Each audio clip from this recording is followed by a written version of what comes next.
Before I start this video today, please make sure that you watch the entirety of this video. Nugget and myself went down to El Paseo today, did a little walking to burn a little time before we met up with some family later for Thanksgiving, and just noticed a lot of vacancies. And this has been a lingering problem for years now. And even in the luxury retail market, like the one down in El Paseo, it's a continuing problem, and I don't see it getting much better. So I'm going to have footage of that in this video, so please stay tuned and check that out. But really quick, I want to go over a couple quick articles here. Housing market obliterated, pending home sales post record drop as deal cancellations, price cuts hit record high. So we hear about the uptick in new home sales yesterday for the month of October. I said that we're going to see a revision in that, and I truly believe that we are going to, because what we're about to talk about. Home buyer confidence hits record low. It's even lower than it was post 2006. Redfin, pending home sales fell the most on record in October, down 32.1% year over year. And deal cancellations, that's what's key here, is deal cancellations.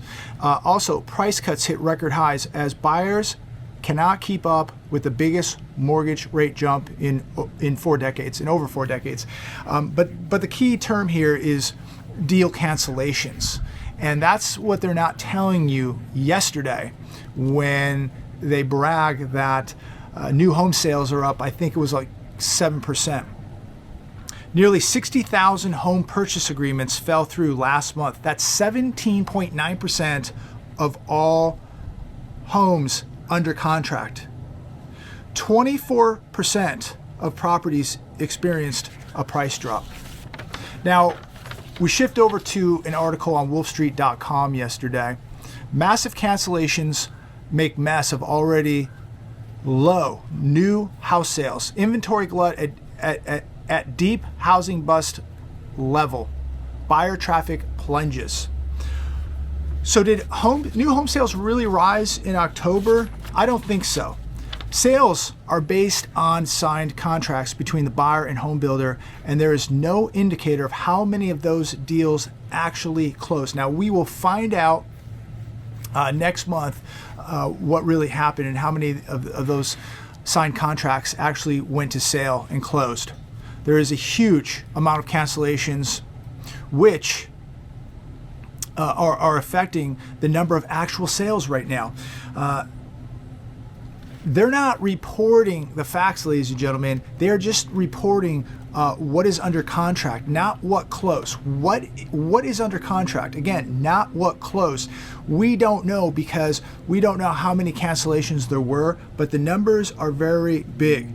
Home builders have been lamenting cancellations for months, according to this article. Sales of previously owned homes down 34% from the peak in October of 2020 and 28% from a year ago, according to this article.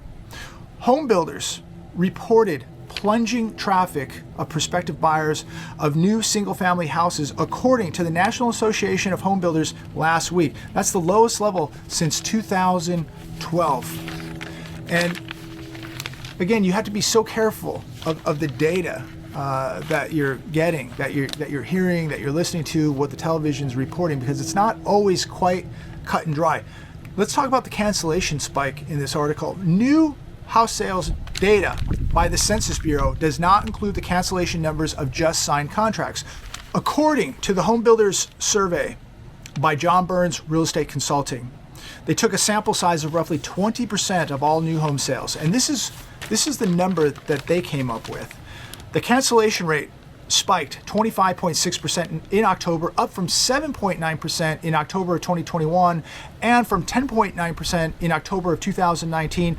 Over a quarter of signed contracts are canceled. Cancellations by region. In the Southwest, 45% of homes under contract canceled. In Texas, that number was 39%. In the Northwest, it was 30%. Northern California, it was 26%. In Southern California, it was 24%. These are homes under contract that cancel. These are alarming numbers, ladies and gentlemen. These are really big numbers. In the Southeast, cancellations 19.1%, Midwest 21%, Florida 20%, in the Northeast 11%. So the national average of cancellations is 25.6%. Also in this article, it talked about inventory spiking. Inventories of all stages of construction jumped by 470,000 houses, up 25% from last October. This is the highest since March of 2008. So stay tuned to this video. We're going to walk around a little bit down at El Paseo, show you what's happening to the luxury retail market as more and more retailers struggle, as more continue to close. It is a sign of the times. The writing is on the wall. It's sad but true, ladies and gentlemen. And the next shoe to drop is going to be the housing market, unfortunately. And for people that went out there in the last couple of years and overpaid, they are going to be they're going to get burned here, ladies and gentlemen. And we're going to see millions of people, again, upside down in these homes, running to the exits. It will be too late. Think about the carnage that is taking place. People's retirement savings, their 401ks being destroyed. They've been destroyed in the crypto market. Now the housing market destroyed. And they're trying to get the stock market to fire back up, but I think that's on borrowed time too. It's only a matter of time before we see another downturn in the stock market. Enjoy the suckers rally. People can buy the dips, but the real money is going to be buying the crashes. And it's going to be the same thing in commercial real estate. It's going to be the same thing in single family real estate. People think that, well, mortgage rates pulled back a little bit. It's a great time to buy because I'm only paying 6.9%. If you think that's a great deal, that's fine. 6.9%. Nothing wrong with that rate, but the problem is that the price of the home is wrong. The price of the home is completely overvalued, overinflated. So you know, when a $700,000 home goes to 350, 300, 400, and you're paying 6.5%, that's fine. But paying 6.5, 6.9% on a home that's overvalued by hundreds of thousands of dollars, you're not going to win there. Again, people can buy the dips. I'm going to wait and buy the crashes. Everybody has free will. Everybody can interpret these markets however they want and jump in anytime they want. But I see a lot of carnage coming, and I see big problems in the housing market, in commercial real estate, in the retail market here, retail sales, the small mom and pop retailers, the small restaurants. We're going to see just more horrific damage done in 2023. Things are not recovering, but these retail stores, big trouble, really big trouble. So I'm going to leave it there. Stay tuned. Have a good Thanksgiving. We are blessed. Look, there's big problems, big trouble ahead, ladies and gentlemen. So make sure you're enjoying and spending time with your loved ones, with your family members, with your pets, with your friends. Make sure that we take every day and we make sure that every day, act like it's your last day. Life is precious, ladies and gentlemen. Spending time with family and friends is precious. We only get one chance at this. And we've got to really make sure that we are awake and aware of what's coming, because we're going to see a time where people are really tested, really tested. And people are not going to know what to do. They have no idea what's happening right now, and they're going to wake up one day and they're going to have no idea what just happened and no idea what to do about it. They're lost. God bless. Stay tuned. Watch the rest of this video. Have a great Thanksgiving.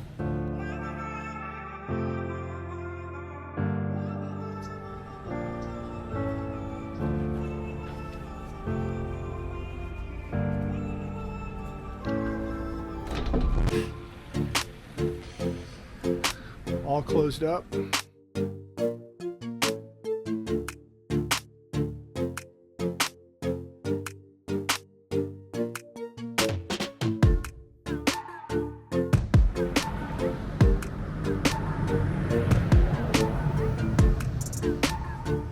Another one gone.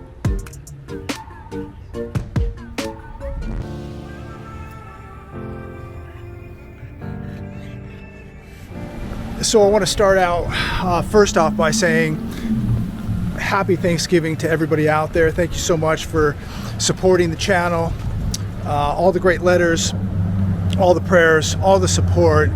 I want to thank everybody for that on this beautiful Thanksgiving day. It's about 74 out here in Palm Desert, California.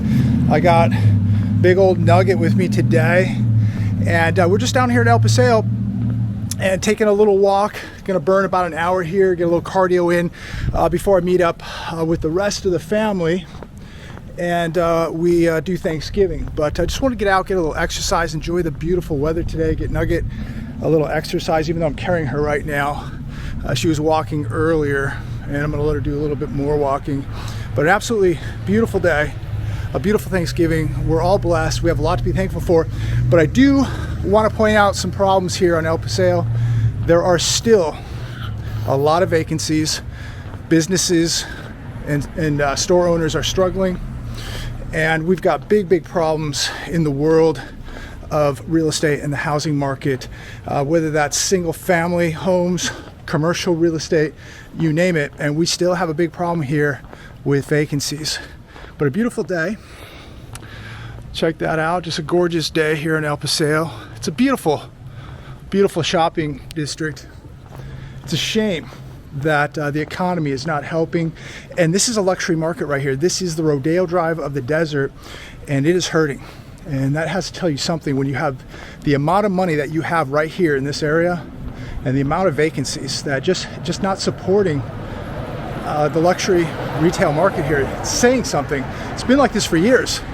And you'll see, you know, some stores move in and then more close. Then some will open, some will close. And there's still way too many vacancies here. Another one coming soon. It's been saying coming soon for quite a while. But this one's gone.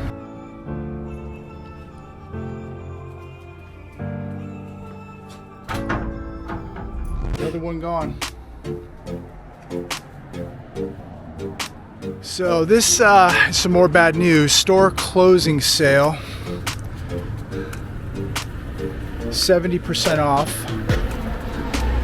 Was $70, now $20.98. 70 to 90% off.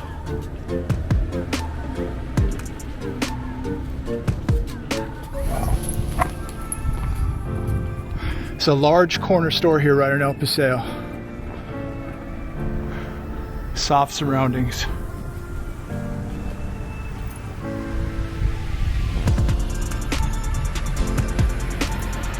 So this one is closing.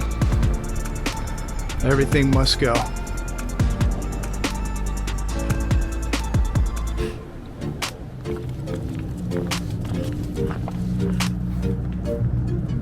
Another one. This has been for lease for probably 2 years, at least 2 years.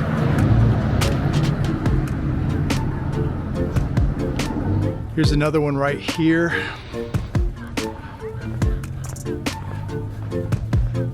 Real estate company.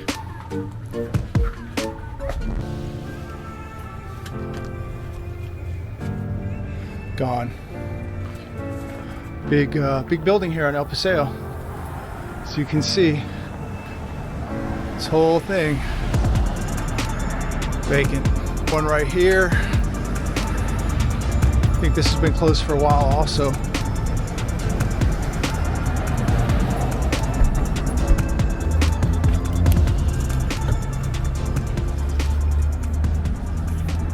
Just shocking. So this whole building right here vacant, and this art gallery right here also vacant. It's prime real estate. And right next to that, Fazandi.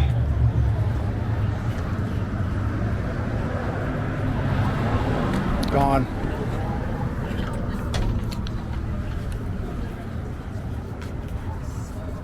Gone. So just to give you an idea, that whole entire building across the street, right on El Paseo, prime real estate, is completely vacant. From one end all the way to the other end, completely vacant. Here we go, 3,400 square feet.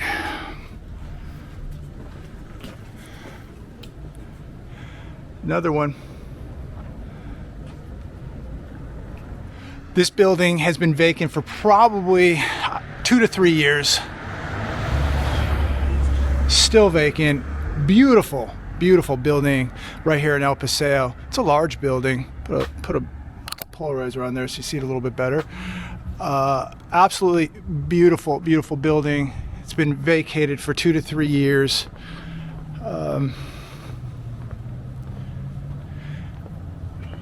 So somebody owns this property and somebody's not getting paid on this property.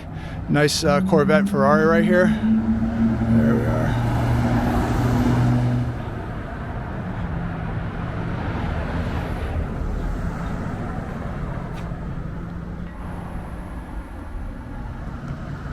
It's unbelievable when you're on El Paseo, the most luxurious shopping area in the desert, and a building like this sits vacant for a number of years. It's really shocking. It's a telltale sign of what is happening even in the luxury market, that people with money are not spending like they used to.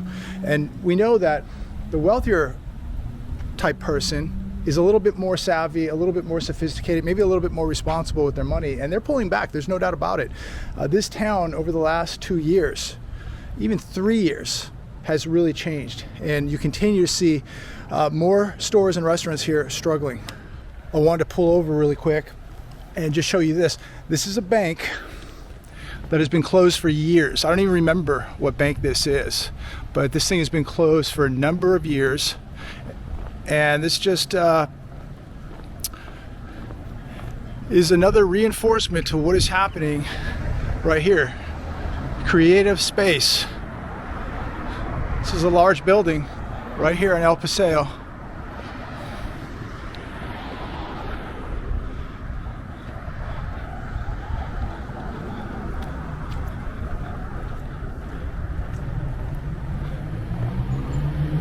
Big building. Been closed for years.